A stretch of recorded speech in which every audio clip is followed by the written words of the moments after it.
তা আমার একটা দুঃখ, এটা নিয়ে বোধহয় আমার মৃত্যু হবে, সেটা হলো আমি অনুরোধ করছিলাম যে আপনারা শুধু কোরআন শিক্ষার জন্য প্রতিষ্ঠান করেন।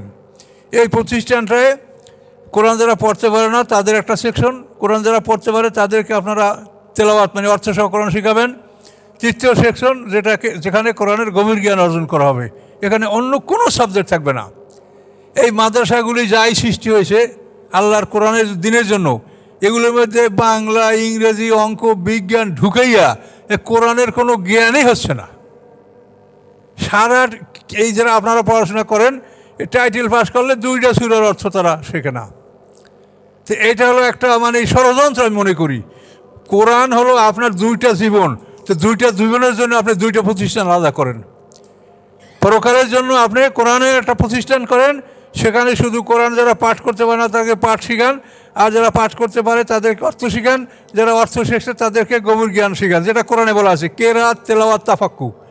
কোরআন শিক্ষার 3টা স্তর আল্লাহ কোরআনে বলেছেন। কেরাত যেটা নামাজে হয়, এটা কেরাত, শুদ্ধ করে পাঠ করা। তেলাওয়াত অর্থসহ কোরআন শেখা। তাফাক্কু কোরআনের গভীর জ্ঞান, 3টাই ফরজ। এই 3 ফরজ আদায়ের প্রতিষ্ঠান যদি আপনারা করেন, তাহলে সলিড কোরআন যদি একটা লোক নিয়ে স্টাডি গবেষণা করে, তাহলে সে কোরআনের সঠিক জ্ঞান অর্জন করতে পারবে। আর কোরআনের নামে মাদ্রাসা, এই মাদ্রাসাগুলো কি আছে? এ তো হাজী মোহাম্মদ মহসিনের মাদ্রাসার মতো এখন সব মাদ্রাসা। কি উপরে সাইনবোর্ড মাদ্রাসা, ভিতরে স্কুল। কাজে এটা আমি কোনো মানুষ আগে আসলো না, আমি কি করব, আমার বলার আমি বলে গেলাম, জানি না আপনারা কি করবেন। এগুলি না করলে সঠিক কোরআনের জ্ঞান লাভ করতে পারবেন না। বললাম তো যে মাদ্রাসা, এটা এতগুলো সাবজেক্ট, এখন কি করবেন আপনি? আর সবারই টার্গেট হলেও ভালো করতে হবে, তাহলে ডাক্তারিতে চান্স পাইতে হবে, তাহলে সায়েন্স ভালো করে পড়ো। তারপর ইউনিভার্সিটিতে চান্স পাইতে হলে বাংলা ইংরেজি ভালো করে পড়ো, তাহলে কোরআন পিছিয়ে পড়ে গেল। তাহলে এই কোরআনের নামে যে প্রতিষ্ঠান, সেগুলো কিছুই নাই। ওই হাজী মোহাম্মদ মহসিনের মাদ্রাসা মাঠ মানে হাই স্কুল। এই কাজে এটাই আপনারা আল্লাহর কাছে দায়ী হবেন। আমি জানি না, আমার বলার কথা আমি বলেছি। যদি কোনো মানুষ চিন্তা করে যে এই ধরনের একটা শিক্ষা ব্যবস্থা, এটা আলাদাই থাকবে, দুনিয়া আখেরাত 2টা জীবন। আপনার দুনিয়ার যে জ্ঞানটা, এটা ফরজে কেফায়া। আপনার ডাক্তার, ইঞ্জিনিয়ার, ইকোনমিক্সের লোক, তারপর ব্যবসার লোক, সবই তো লাগবে আমাদের। কাজে এই শিক্ষাগুলো ফরজে কেফায়া, আর ওইটা হবে ফরজে আইন, যেটা পরকালের, শুধু পরকাল সম্বন্ধে। আর ওই শিক্ষাটা পরকাল সম্বন্ধে অর্জন করলে তার যে জ্ঞান হবে, সে সীমাহীন জ্ঞান হবে। ধারণাই করতে পারেন না আপনার কত জ্ঞান হবে। অসাধারণ জ্ঞান আপনার হবে ওই কোরআন যদি আপনি শুধু প্রথম থেকে শেষ পর্যন্ত। আরে এখন তো মানে কোরআনের কোনো খবরই নাই, কি করব বলে। এই জন্য বলছি যে এই দুঃখটা আমার মনে নিয়ে হয়তো আমার মৃত্যু হবে, অথবা আল্লাহ যদি ইচ্ছা করে তা কোনো মানুষের মধ্যে এটা পয়দা করে দিতে পারে যে এই ধরনের শিক্ষা প্রতিষ্ঠান থাকা দরকার, সেখানে শুধু কোরআন শিক্ষা দেওয়া হবে, আর কিচ্ছু না। সায়েন্স পড়ার জন্য আপনি আলাদা স্কুলে পড়েন, আর একই মাদ্রাসায় সব, তার মানে কোরআনকে আপনি প্রতিহত করলেন। আসসালামু আলাইকুম। সম্মানিত সুধীমণ্ডলী, আজকে আমরা সূরা তুর থেকে ধারাবাহিক আলোচনা শুরু করব ইনশাআল্লাহ। আউযু বিল্লাহি মিনাশ শাইতানির রাজীম, বিসমিল্লাহির রহমানির রহিম। ওয়াত-তুর ওয়া কিতাবিম মাসতুর ফি রাক্কিম মানশুর ওয়াল বাইতুল মা'মুর ওয়াস-সাকফিল মারফু ওয়াল বাহরিল মাসজুর ইন্না আযাবা রাব্বিকা লাওয়াকি মা লাহু মিন দাফে। তুর পর্বতের শপথ। তুর বলতে একটা নির্দিষ্ট পাহাড় আছে, যে মুসা আলাইহিস সালামকে আল্লাহ যেখানে ডেকে তাকে তওরাত কিতাব দান করেছিলেন, তার সাথে কথা বলেছেন, এ একটা পাহাড়। আর তুর বলতে কমন সকল পাহাড়কেই তুর বলা হয়। তুর মানে পাহাড়। আর নির্দিষ্ট একটা পাহাড়, এটা সিরিয়ার মধ্যে আছে, যেখানে মুসা আলাইহিস সালাম আল্লাহর সাথে কথোপকথন করেছেন। কেতাবে মাসতুর, লিখিত কেতাবের শপথ। এই আসমানি কেতাবগুলি সব লৌহে মাহফুজে লিখিত আছে। লৌহুন শব্দের অর্থ তক্তা বা বোর্ড, আর মাহফুজ মানে সংরক্ষিত। তো কেতাবে মাসতুর, লিখিত কেতাবের শপথ। কোথায় লিখিত? ফি রাক্কিম মানশুর, উন্মুক্ত ফলকে।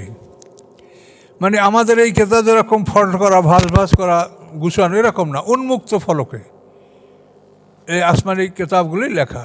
বিশাল এরিয়া, কত এরিয়া আল্লাহই ভালো জানেন। তার লৌহে মাহফুজে ফি রাক্কে মানসুর, মানে উন্মুক্ত ফলকে এই কেতাবগুলি লেখা, আসমানি সব কেতাবগুলি। এটার কসম। আল বাইতুল মামুর, এবং বাইতুল মামুরের কসম। বাইতুল মামুর হচ্ছে ফেরেশতাদের কিবলা, সপ্ত আকাশের উপরে। তো মামুর শব্দটা তো যেটা সবসময় আবাদ থাকে, কখনো অনাবাদ হয় না। মামুর শব্দের মানে শাব্দিক অর্থ হলো সর্বদা আবাদ, মানে যেটা সব সময়ই যেটা চলমান। যেমন আপনাদের এই মসজিদ, এটা নামাজের পরে বন্ধ থাকে, কিন্তু মামুর মানে না, কখনো বন্ধ থাকবে না, চলমান। মানে ফেরেশতারা একের পর এক সেখানে যাচ্ছে এবং তাওয়াফ করছে, এই জন্য এটা মামুর। তো এই বাইতুল মামুর ফেরেশতাদের কিবলা, সপ্ত আকাশের উপরে অবস্থিত। এই বাইতুল মামুরের ছায়া পৃথিবীতে যেখানে পড়ে সেখানেই ফেরেশতারা আল্লাহর হুকুমে আমাদের জন্য বাইতুল্লাহ, আল্লাহর ঘর কাবা শরীফ, এটা নির্মাণ করেছেন। এবং এই নির্মাণটা হয়েছে আদম আলাইহিস সালামকে সৃষ্টি করার 2000 বছর আগে। আপনারা কোরআনের ওই আয়াতে এটা পাবেন, ইন্না আউওয়ালা বাইতুন উযিয়া লিন-নাসি লাল্লাযী বিবাক্কাতা মুবারাকান হুদাল লিল আলামিন। সম্ভবত আলে ইমরান এই আয়াত আছে। পৃথিবীর প্রথম ঘর উযিয়া লিন-নাসি, যে ঘরটা মানুষের জন্য স্থাপন করা হয়েছে, সে ঘরটার নাম কি না, কোথায়? লাল্লাযী বিবাক্কাতা, যে ঘরটা বাক্কায় নির্মাণ করা হয়েছে। বাক্কা বলা হয় কাবাঘর এবং মসজিদে হারাম, এই জায়গাটির নাম হচ্ছে বাক্কা, আর পুরা শহরটা হচ্ছে মক্কা।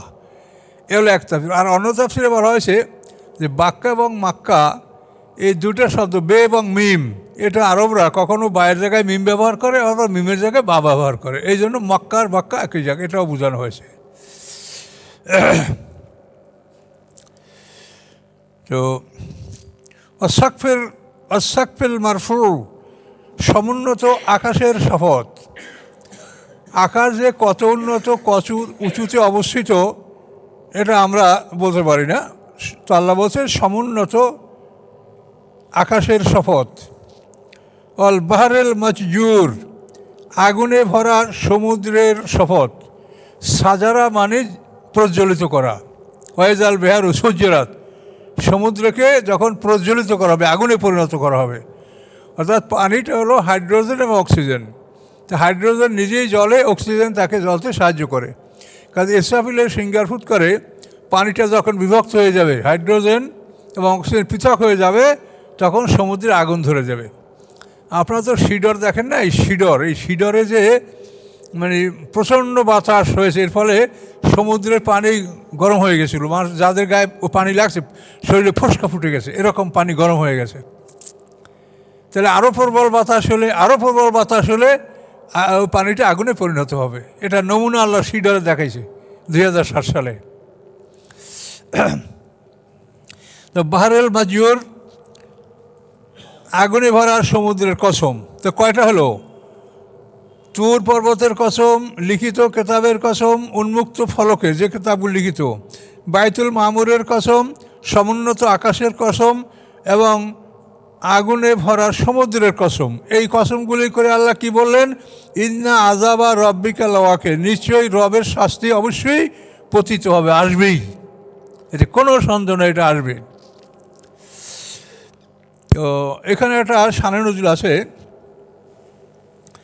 জুবাইর ইবনে মুতাইম। তো এই জুবাইর ইবনে মুতাইম হলো মুতাইম বিন আদি, আর আদি বিন তাই, হাতেম তাইর বংশধর। তো এই জুবাইর ইবনে মুতাইম, মুতাইমের ছেলে জুবাইর ইবনে মুতাইম, মুতাইম বিন আদি, আদি বিন তাই, হাতেম তাই।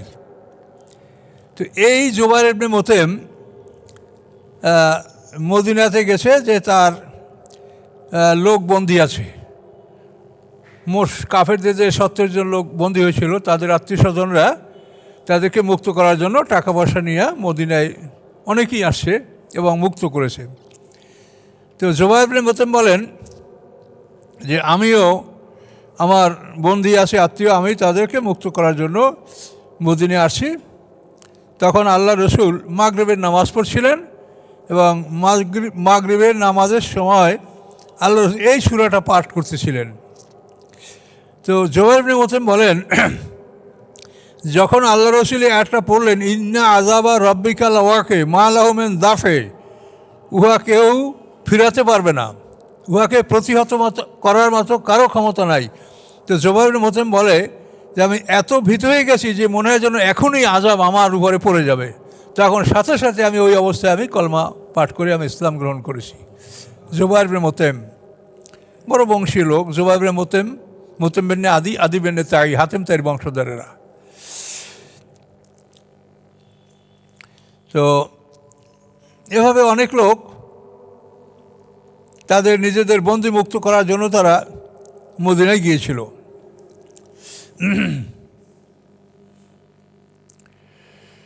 আচ্ছা, আল্লাহ বলেন, ইয়াওমা তামুরুস সামাউ মাওরা, যেদিন প্রকম্পিত হবে আকাশগুলি প্রবল প্রকম্পনে, মানে সিংহা যখন বাজবে তখন আকাশগুলি মারাত্মকভাবে প্রকম্পিত হবে। ইয়াওমা তামুরুস সামাউ মাওরা ও তাসিরুল জিবালু সায়রা, এবং সায়ের মানে ভ্রমণ করা, চলমান হবে পাহাড়গুলি সজোরে চলমান, মানে সেগুলি ওইভাবে স্থিতিশীল অবস্থায় থাকবে না, সেগুলি বালুর স্তূপে পরিণত হবে এবং ধুলাবালির মতো চলতে থাকবে, উঠতে থাকবে। ও তাসিরুল জিবালু সায়রা, এবং চলমান হবে পাহাড়গুলি অতি দ্রুত চলমান। ওয়াইলু ইয়াওমাইযিল মুকায্যিবিন, ধ্বংস সেই দিন মিথ্যা সাব্যস্তকারীদের জন্য। যারা কোরআনকে মিথ্যা সাব্যস্ত করেছে, রাসূলকে মিথ্যা সাব্যস্ত করেছে, পরকালকে মিথ্যা মনে করেছে, তাদের জন্য সেদিন ধ্বংস। মুকায্যিবিন মানে প্রত্যেকটা বস্তু তারা মিথ্যা মনে করছে, কিয়ামত, বিচার, রসুল, কোরআন, সবগুলি কি তারা মিথ্যা মনে করেছে। আল্লাহ বলেন ধ্বংস মিথ্যা সাব্যস্তকারীদের জন্য। আল্লাযীনা হুম ফী খাউদিন ইয়ালাবুন, যারা তাদের অনর্থক আলাপ আলোচনা নিয়ে খেলা তামাশা করত।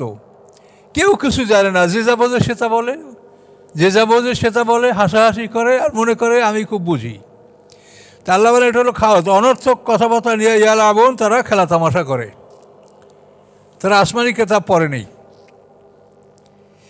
ইয়াওমা ইয়াদউনা ইলা নারে জাহান্নামা দাআ, স্মরণ করো সেই দিনকে যেদিন তাদেরকে ধাক্কাতে ধাক্কাতে জাহান্নামের দিকে নিয়ে যাওয়া হবে।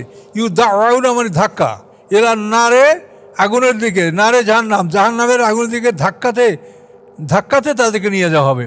তার কারণে মানুষগুলো গলায় লোহার বেড়ি পরানো হবে, লোহার বেড়ি পরার পরে হাত দুইটা তার সাথে বাঁধা হবে, পা দুইটা উল্টোভাবে ওই বেড়ির সাথে লটকানো হবে, এটা বলের মতো। তখন এটা ধাক্কাইতে ধাক্কাইতে ফেরেশতারা আগুনের কাছে নিয়ে যাবে। দেখেন সরাসরি কোরআনের কথা। সেদিন তাদেরকে ধাক্কাতে ধাক্কাতে জাহান্নামের কাছে নিয়ে যাওয়া হবে, আর বলা হবে হাজিন নারুল্লাতি কুনতুম বিহা তুকাজ্জিবুন, এই হচ্ছে সেই আগুন যে আগুনকে তোমরা পৃথিবীতে মিথ্যা মনে করতেছিলে। আল্লাহর এই কথার উপরে কোনো ওয়াজ আছে? এর সাথে ভালো কথা পৃথিবীতে কেউ বলতে পারবে? কিন্তু আমাদের কি হলো ব্যারাম যে আমরা কোরআন থেকে কথা না বলে সব গল্প গুজব। এই মাহফিলে গেছি, বক্তা এসে এমন জোরে চিৎকার করছে, নারায়ে তাকবীর, আল্লাহু আকবার, সব মানুষ জাগ্রত হয়ে গেছে। বক্তায় চিৎকার করে, শ্রোতাও চিৎকার করে, খুব আরাম করে, শরীর গরম করে। এই হলো আজ। শিখতে হলে ধীর সুস্থভাবে কথা শুনতে হবে, বুঝতে হবে। আপনারা এখানে সবই শিক্ষিত মানুষ, আপনারা বলেন কেউ ডাক্তার, কেউ ইঞ্জিনিয়ার, কেউ বিভিন্ন ডিগ্রি নেওয়া মানুষ। আপনাদের কোনো ক্লাসে কোনো শিক্ষকরা কেউ এরকম করেছে? কোনো শিক্ষকও সুর দিয়ে পড়াইছে আপনাদের ক্লাসে? তো এরা কি পড়ায়?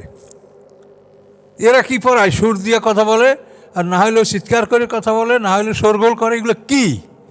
আর আপনারা তো এগুলো করছেন, এই বক্তাই তো আপনাদের প্রিয়, আপনারা তো প্রতিবাদ করেন না এগুলির। কাজে আপনারা সতর্ক থাকেন। খুব কম লোক ভেসতে যাবে, খুব কম লোক, এবং আল্লাহ যা বলেন এগুলোই হবে, এর বাইরে কিছু হবে না।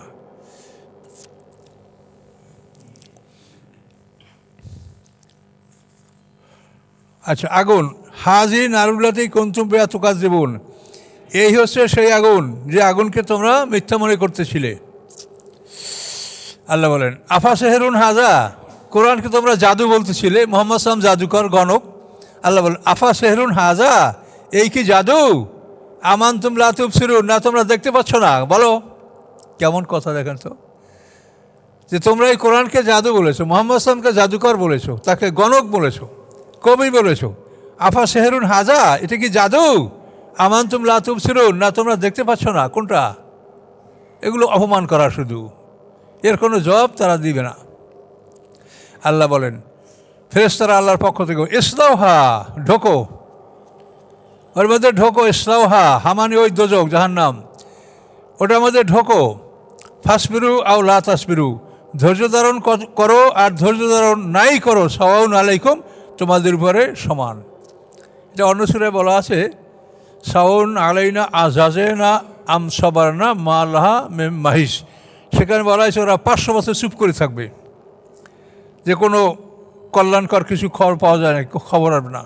500 বছর কাঁদবে, 500 বছর কাঁদবে, তাতেও কোনো খবর হবে না। তো সেই জন্য এখানেও একথাই বলা হয়েছে। ওখানে আছে আজাজে না আম সাবার না, আর এখানে আছে ফাসবিরু আও লা তুসবিরু, তোমরা সবুর করো আর নাই করো, সাওয়াউন আলাইকুম, উভয় তোমাদের জন্য সমান। ইন্নামা তুজজাউনা মা কুনতুম তা'মালুন, নিশ্চয়ই তোমাদেরকে বিচার করা হবে, শাস্তি দেওয়া হবে, পুরস্কার দেওয়া হবে যা তোমরা করতেছিলে তার। তোমাদের সমস্ত কর্তব্যের উপরে তোমাদেরকে আল্লাহ বিচার করবেন। এ তো কোরআন। কিন্তু আমরা আজকাল যেটা করছি, মুনকার নেকির আবিষ্কার করিয়া মানে একেবারে সোজা, মান রব্বুক আমার দিনুক নবীক, 3টার মধ্যে হিসাব কিতাব শেষ। আর আল্লাহ বলছে তোমরা যা করছো সব কিছুর বিচার করা হবে, জাররা পরিমাণ। ফামাইয়া আমাল মেসকাল্লা জাররাতেন খায়রাইয়ারা, আমাইয়া আমার মেসকাল্লা জাররা, জাররা মানে কি?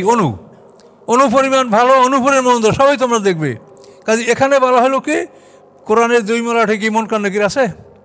তো না থাকলে আপনারা কোথার থেকে এটা আবিষ্কার করিয়া আল্লাহর বিচারটাকে একেবারে কনসাইজ করে একেবারে ছোটো করে ফেলালেন, যে মান রব্বুক আমান দিনুক, এই বিচার শেষ।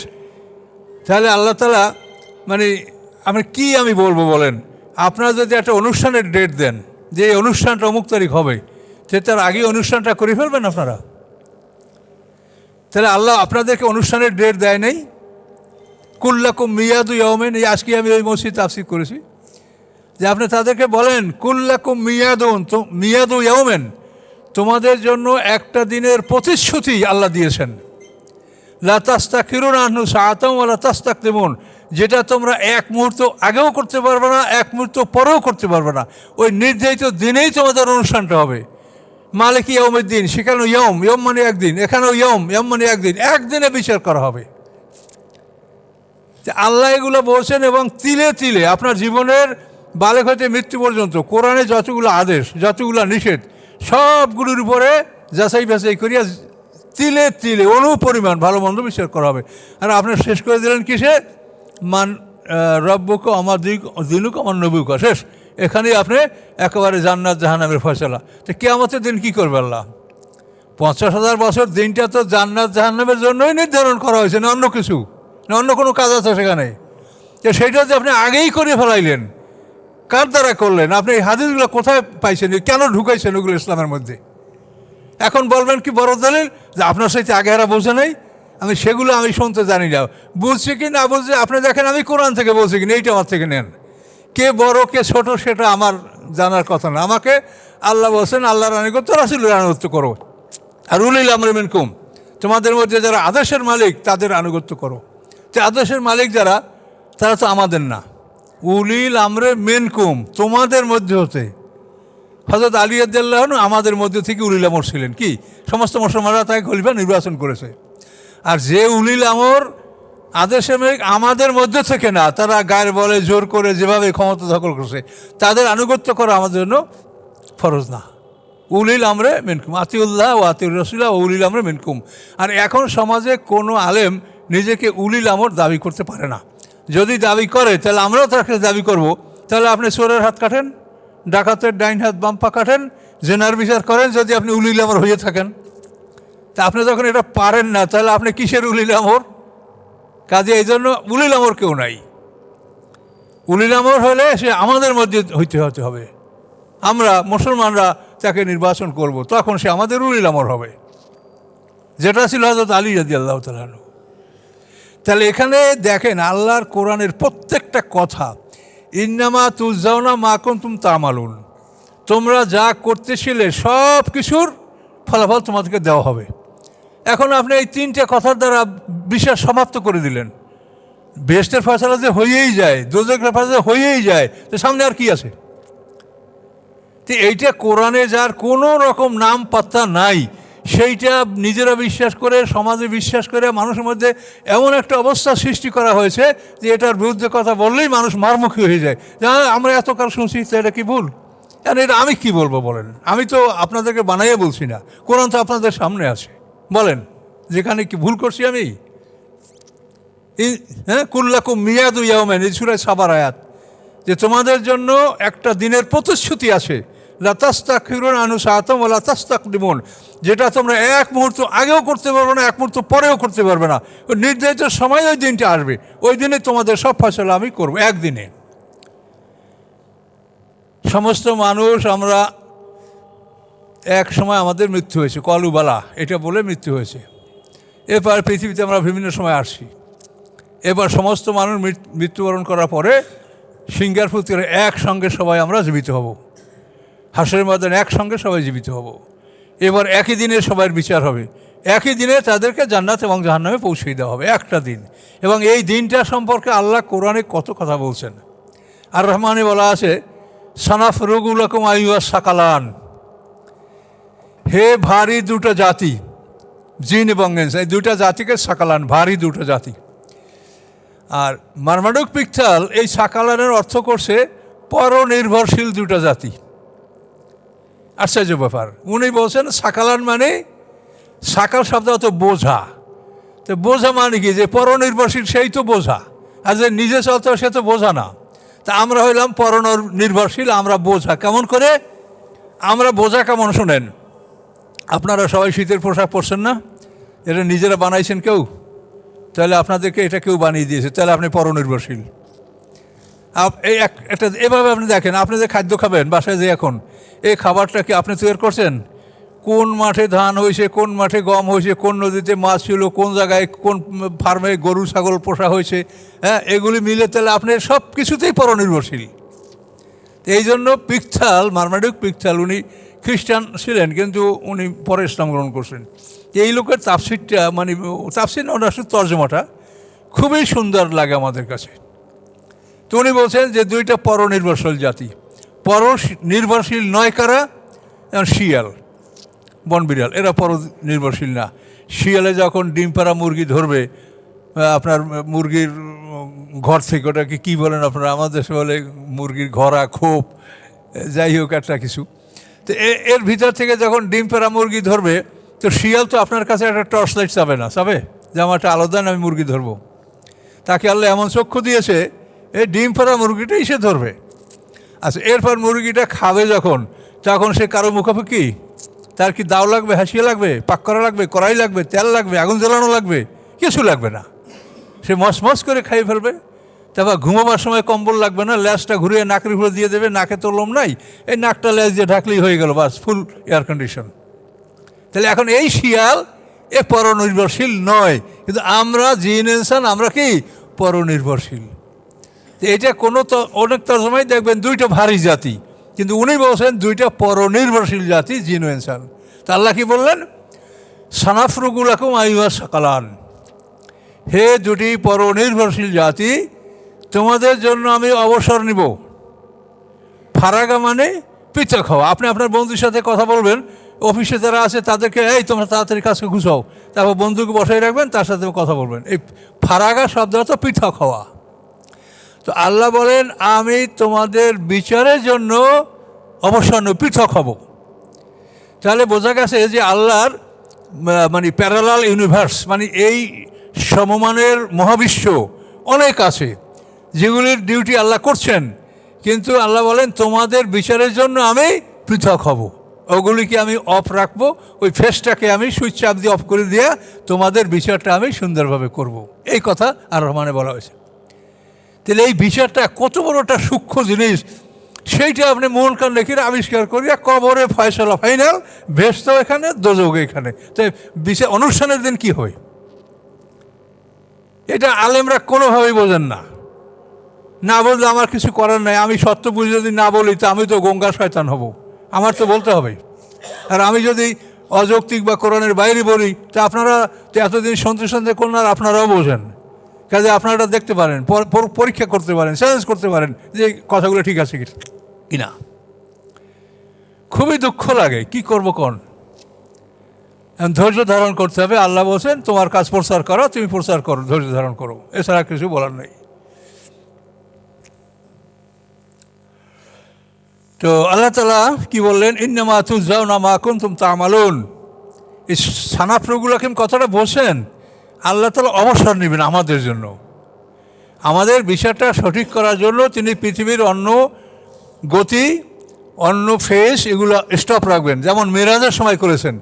মেরাজের সময় কিন্তু আল্লাহ রসুল যখন মেরাজ শুরু হয়েছে, তখন এই জগতের ফেস এটা অফ করে দিয়েছে আল্লাহ, যার জন্য আল্লাহ রসুল মেরাজ থেকে ঘুরে এসে দেখে যে দরজা খুলে বেরিয়েছেন, কয়রাটা নড়ছে, উজু করছেন, পানিটা গড়াচ্ছে। অথচ এর মধ্যে তিনি বাইতুল মুকাদ্দাস, যেটা মক্কা থেকে বাইতুল মুকাদ্দাস 40 মঞ্জিল, 40 দিনের রাস্তা, সেখান থেকে সিদরাতুল মুনতাহা, তারপর জান্নাত জাহান্নাম সফর, এগুলি করে এসে তিনি দেখেন উজুর পানি গড়াচ্ছে, কড়া নড়ছে। তাহলে এটা কীভাবে হলো? মানে আল্লাহ রসুলের মেরাজ শুরু, তো এই জগতের ফেস বন্ধ, অফ। এটা আপনারা যারা টিভি দেখেন তখন তো বলতেন যে একটা ফেস অফ করে গেলে কি হয়। হ্যাঁ, এই যে এই চ্যানেলটা যখন বন্ধ হলো, দিগন্ত টিভির চ্যানেলটা, তখন আমি টিভির দিকে তাকাইছিলাম, তাকাতে তাকাতে থেমে গেছে, ছবি আর নড়ে না, ফেস অফ। তো এর থেকে এটা বোঝেন যে এই জিনিসটা যে হঠাৎ অফ হয়ে গেল, কীভাবে? মূল মালিকে এটাকে অফ করে দিছে।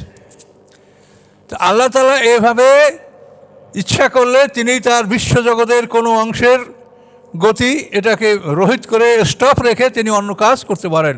তা আমাদেরকে বলছে যে তোমাদের বিচারের জন্য আমি অবসর নেব। সানাফরুগুলাকুম আইয়ুহা সাকালান,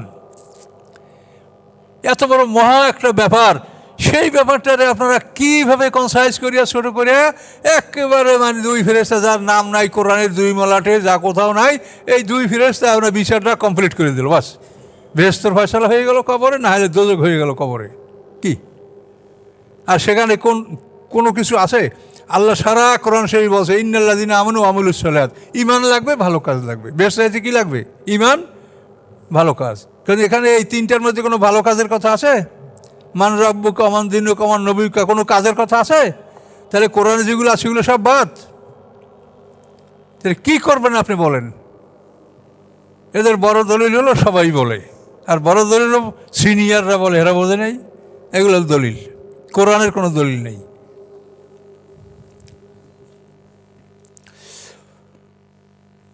আউযু বিল্লাহি মিনাশ শাইতানির রাজীম। ইন্নাল মুত্তাকিনা ফি জান্নাতিন ওয়া নাঈম, নিশ্চয়ই যারা আল্লাহকে ভয় করে, মুত্তাকিন মানে যে ওয়ার্ড অফ ইভিল, যে মন্দ থেকে দূরে থাকে, তারা কোথায় থাকবে? ফি জান্নাতিন ওয়া নাঈম, আল্লাহর জান্নাতে, বাগানে এবং নেয়ামতে পরিপূর্ণ স্থানে। আর জান্নাতুন নাঈম একটা ভেস্টের নামও আছে, 8টা ভেস্টের মধ্যে একটা ভেস্টের নাম জান্নাতুন নাঈম। ফাকিহিনা বিমা আতাহুম রব্বুহুম, আনন্দিত হবে তারা, খুশি হবে তারা, বেমা উহার প্রতি, আতাহুম রব্বুহুম যা দিয়েছেন তাদেরকে তাদের রব, ও ওয়াকাহুম রব্বুহুম আযাবাল জাহিম, এবং রক্ষা করবেন তাকে আল্লাহ তাআলা জাহিমের শাস্তি থেকে। মুত্তাকিনদেরকে আল্লাহ তাআলা জাহিমের শাস্তি থেকে রক্ষা করবেন, আল্লাহ ওয়াদা দিয়েছেন। আল্লাহ বলবেন কুলু ওয়াশরাবু হানিয়া, তোমরা খাও পান করো তৃপ্তি সহকারে, এই জান্নাতের যা ইচ্ছা, দুধের নহর, মধুর নহর, শরাবের নহর, তাসনিম, সালসাবিল, বিভিন্ন যে নহর, যা ইচ্ছা তাই খাও, শরাব পান করো পেট ভরে। বেমা, কেন? বেমা কুনতুম তা'মালুন, উহার বিনিময়ে যে তোমরা দুনিয়াতে আমল করেছো, এই আমলের বিনিময়ে তোমরা আজকে এখানে তৃপ্তি সহকারে যা ইচ্ছা খাও, মাথা ঘুরাবে না, পেট খারাপ হবে না, পেটের অসুখ হবে না, বমি আসবে না, শুধু তোমাদের শরীর শক্তি বাড়বে, আর মেষকম্মের মতো ঘাম বের হবে, তোমার ক্ষুধা লাগবে। কি নিয়ামত দেখেন!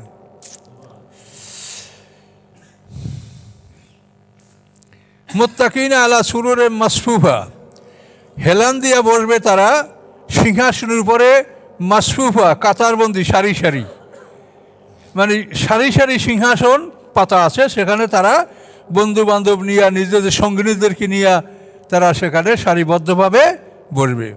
জান্নাতে যারা সেবক থাকবে তাদের থেকে পর্দা করা লাগবে না। এই সেবক হল গেলমান, এরা কিশোর, অ্যাডলসেন্ট মানে বালেগও না আর একেবারে বাচ্চাও না, মাঝখানে, যার জন্য একেবারে ছোটো হলে সেবা করতে পারবে না, আর বড় হলে তো পর্দা সম্ভাবনা, তাই না?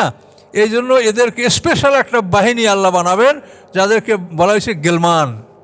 আর হুর হচ্ছে আপনার স্ত্রী, আর গেলমান হচ্ছে আপনার সেবক। To face and carry and two sweep and dust. এখন সেখানে সুইপ অ্যান্ড ডাস্ট লাগবে কিনা তা তো আমরা বলতে পারি না। অসাধারণ পরিষ্কার পরিচ্ছন্ন জান্নাত আল্লাহ তাআলা সেখানে আমাদের সেবক হিসাবে গেলমান সৃষ্টি করেছেন। তো এখন সারিবদ্ধভাবে বসবে, মুত্তাকিনা হেলান দিয়ে আলা সুরের মাসফুফা, সারিবদ্ধ সিংহাসনে তারা মোমেনরা জান্নাতবাসীরা বসবে। ওয়াজাওয়াজনাহুম বিহুরিন ঈন, এবং বিবাহ দিয়ে দিব আমি তাদেরকে সুন্দর চক্ষু বিশিষ্ট নারীদের সাথে। নারীদের চোখের সৌন্দর্য কিন্তু একটা আলাদাই স্পেশাল ব্যাপার। তো আল্লাহ বলেন হুরুন ঈন মানে সুন্দর স্ত্রী, সুন্দর চক্ষু বিশিষ্ট, মনোরম চক্ষু বিশিষ্ট নারীদের সাথে আমি তাদেরকে বিবাহ দিয়ে দিব। এরকম আপনার ইচ্ছা মতো আপনি যা দাবি করবেন তাই দেওয়া হবে। লাহুম মা ইয়াশাউনা ফিহা ওয়া লাদাইনা মাজিদ। আল্লাহ বলছে বান্দা যা চাবে আমি দিব, আমার পক্ষ থেকে আরও অতিরিক্ত দিব। এবং যারা ঈমান এনেছে, ওয়াত্তাবাআতুহুম যুররিয়াতাহুম, এবং অনুসরণ করেছে তাদেরকে তাদের সন্তানেরা, ঈমানান ঈমান সহকারে, অর্থাৎ সন্তানেরাও ঈমান এনেছে। ওয়াল্লাযিনা আমানু, যারা নিজেরা ঈমান এনেছে, ওয়াত্তাবাআতুহুম যুররিয়াতুহুম বিঈমানিন, এবং অনুসরণ করেছে তাদের সন্তানরা তাদেরকে ঈমানের সহকারে। আল্লাহ বলেন আলহাকনা বিহিম যুররিয়াতাহুম, আমি মিলিয়ে দেব তাদেরকে তাদের সন্তানদের সাথে। আপনাদের সন্তানদের বাড়িঘর ছেলেমেয়েরা কে কোথায়, আপনাদের পাশাপাশি তাদের জান্নাতে বাড়িঘর করে দেবে আল্লাহ। দেখেন কি সুন্দর খবর এখানে আছে, দেখেন আলহাকনা বিহিম যুররিয়াতাহুম। এখন আল্লাহ বলেন যে আমি তোমাদের সন্তানদেরকে তোমাদের কেনারায়, তোমাদের নেইবার, তোমাদের প্রতিবেশী হিসাবে আমি তাদের ঠিকানা দেব। এজন্য অমা আলাতনাউমিন আমালিহিম সেই, ওই বড়দের আমল থেকে আমি কমাবো না। তোমরা যারা পিতামাতা মুরব্বী, তোমাদের থেকে আমি কমাবো না যে তোমার বাড়ি থেকে একটা বাড়ি তাদেরকে আলাদা অ্যালার্ট করে দিই, তা না, তোমাদেরটা তোমরা পুরো পাবে, এবং তাদের জন্য আমি এই ব্যবস্থা করে দেব। যিনি কুন বললে ফায়া কুন, তার কি কোনো অভাব আছে? কত ক্ষমতার মালিক আল্লাহ।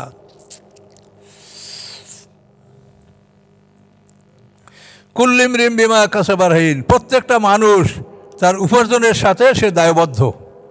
দায়বদ্ধ বোঝেন না? আপনি ব্যাংক থেকে 5 লাখ টাকা ঋণ নিয়েছেন, এই ঘরটা ব্যাংকে দায়বদ্ধ। কি ওই 5 লাখ টাকা ঋণ দিলে ঘর আপনার, না হলে ব্যাংকের। তা আল্লাহ বলেন তোমার আমলের সাথে তুমি দায়বদ্ধ, তুমি যেটা করেছো ওটাই তোমাকে গ্রহণ করতে হবে।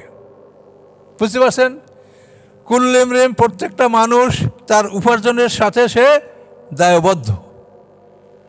সে যা আমল করেছে এটাই তাকে ভোগ করতে হবে। তবে নেক আমলের ক্ষেত্রে আল্লাহ তাআলা আপনাকে বেশি দিবে, পাওনার চাইতে অতিরিক্ত দিবে, কিন্তু শাস্তির ক্ষেত্রে আল্লাহ যেটা পাওনা সেটাই দিবে, এর বেশি দিবে না। কুল্লিম রিম বিমা কাসাবা রাহিন, প্রত্যেকটা মানুষ তার উপার্জনের সাথে সে দায়বদ্ধ। ওয়ামদাদনাহুম বিফাকিহাতিন ওয়া লাহমিম মিম্মা ইয়াশতাহুন, বাড়িয়ে দেবো, মাদ্দা মানে বাড়িয়ে দেবো, আমদাদনাহুম বাড়িয়ে দেবো আমি তাদেরকে, বিফাকিহাতিন ফলমূল, ও লাহমেন এবং গোশত, মিম্মা ইয়াশতাহুন যে গোশত তারা পছন্দ করবে। এই শীতের মৌসুমে ধানের মধ্যে ধান খেতে যে পাখি পাওয়া যায়, মুড়মুড় করে খাওয়া যায়, তার মানে কাটা বাছা লাগে না, আপনি চিবা আনলে গোশতের সাথে হাড্ডি গুলে যাবে। এরকম সুন্দর পাখি আমরা ধানের মধ্যে, বড় বড় মাঠে যখন ধান কাটে না, তো ধান কাটতে কাটতে একদিক থেকে অন্য দিক যায়, তো ওরা ওদিকে জাল পাইতে রাখে। ধান কাটতে কাটতে পাখি ওদিকে আগাতে থাকে, ধান কাটা হলে ওই পাখিগুলো সব জালের মধ্যে ধরা পড়ে। খুব সুন্দর সুন্দর পাখি, কিছু নাম আমরা জানি না তার।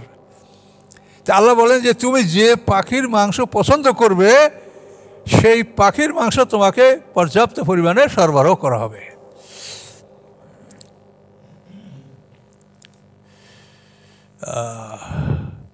ইয়াতানাজাউনা ফিহা কাসান, ঝগড়া করবে সেখানে পেয়ালা নিয়ে ঝগড়া।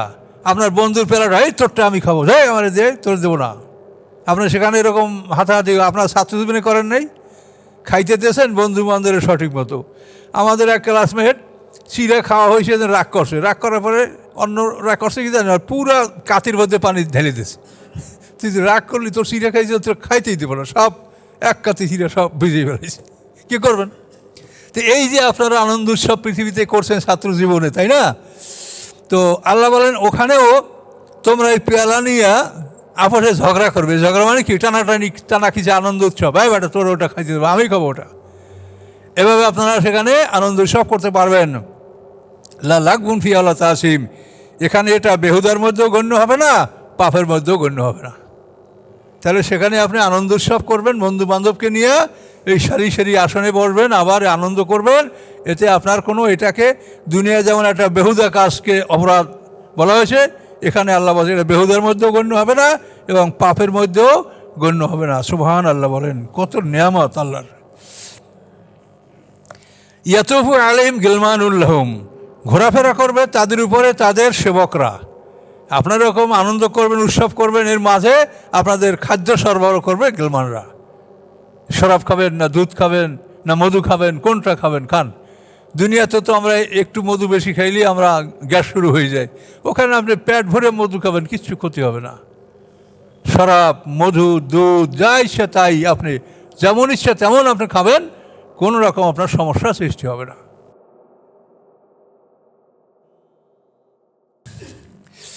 ইয়াতুফু, আপনি আনন্দ উৎসব করবেন আর ওই গেলমানরা ঘোরাফেরা করবে। গেলমানুল্লাহম, তাদের চিরকিশোররা তাদের মাঝে ঘোরাফেরা করবে। কার নাম? লুলু মাকনুন, মনে হবে যেন তারা লুকায়িত মতিকে লুকাই রাখলে, মানে তার উপর যদি রৌদ্র না লাগে, তাপ না লাগে, হাওয়া না লাগে, তো অনেক স্বচ্ছ সুন্দর থাকবে। ওই রকম লুকানো মতির মতো এই কিশোররা সুন্দর থাকবে, যারা আপনাদের সেবক হবে জান্নাতে, তার এইরকম সুন্দর হবে। মাকনুন মানে লুকানো মতির মতো তারা সুন্দর থাকবে।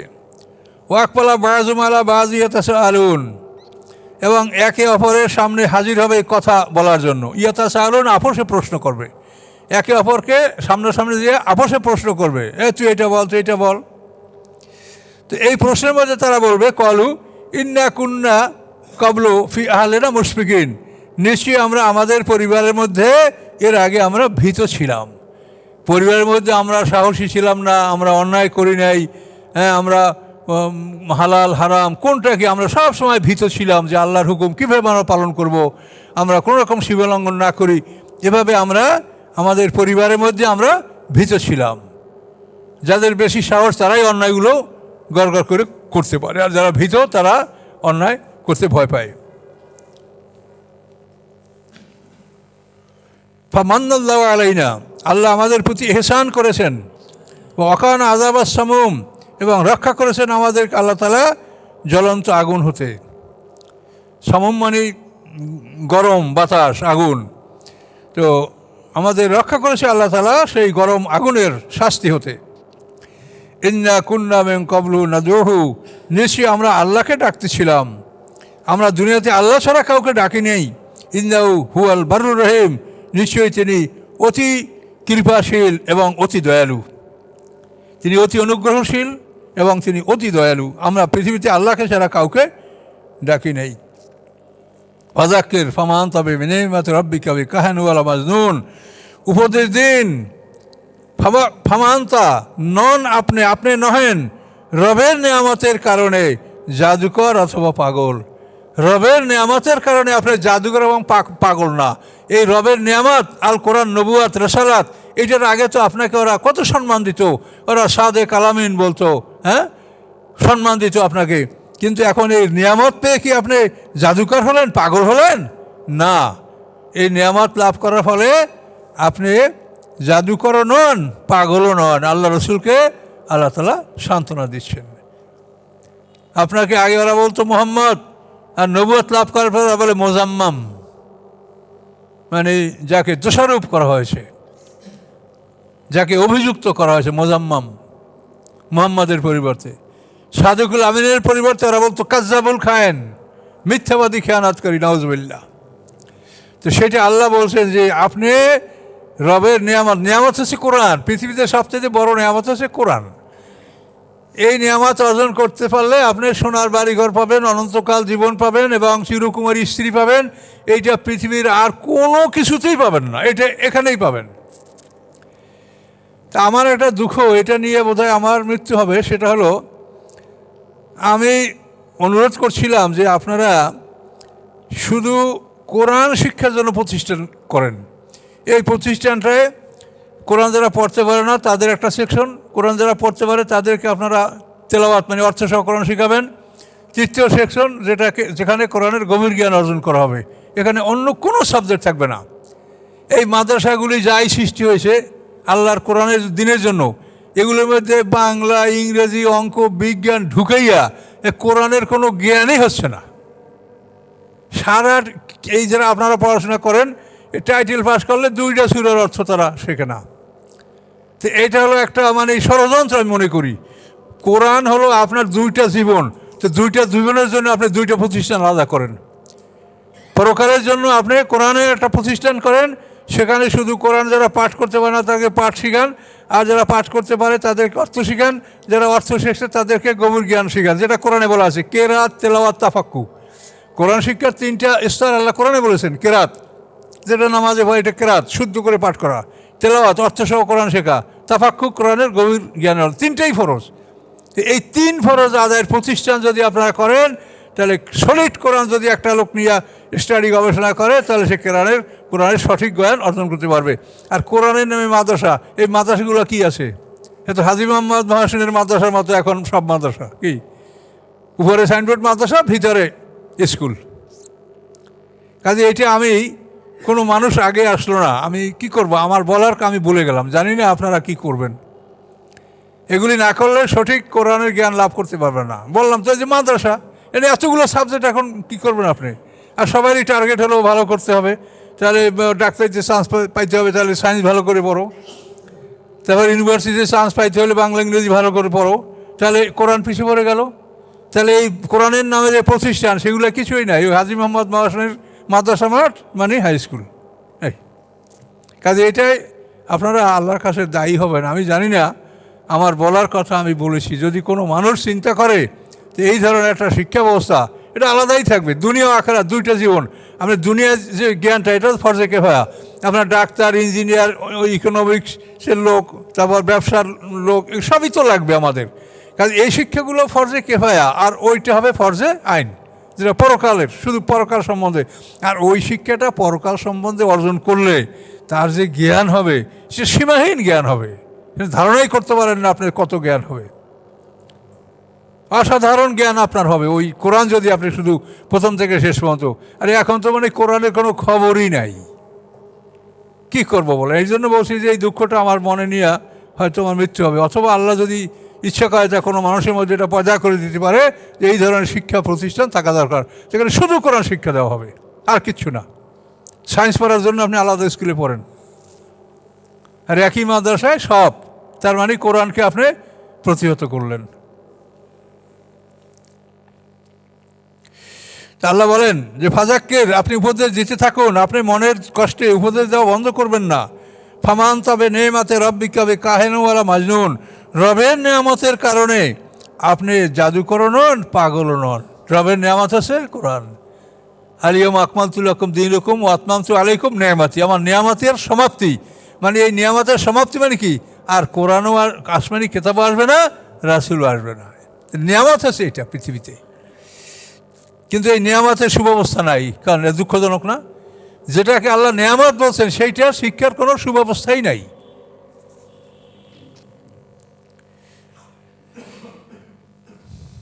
আম ইয়াকুলুনা শায়রুন, অথবা তারা আপনাকে বলে যে আপনি কবি। নাউজুবিল্লাহ। মুহাম্মদ সাল্লাম কবিতা ঘৃণা করতেন।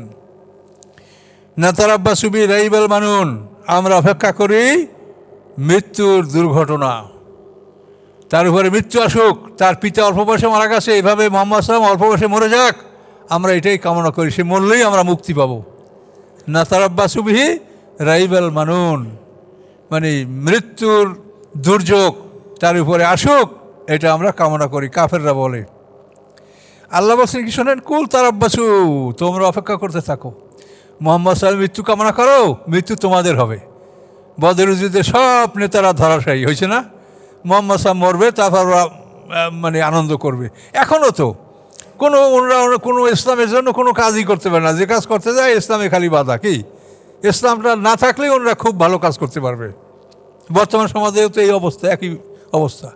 যে কোনো কাজ করতে যায় ইসলাম তাদের জন্য বাধা হয়ে দাঁড়ায়। কুল আল্লাহ বলে, আপনি বলুন তারাব্বাসু, অপেক্ষা করো, ফাইনু মাকুম মিনাল মুতারাব্বিসিন, আমিও তোমাদের সাথে অপেক্ষাকারী থাকলাম।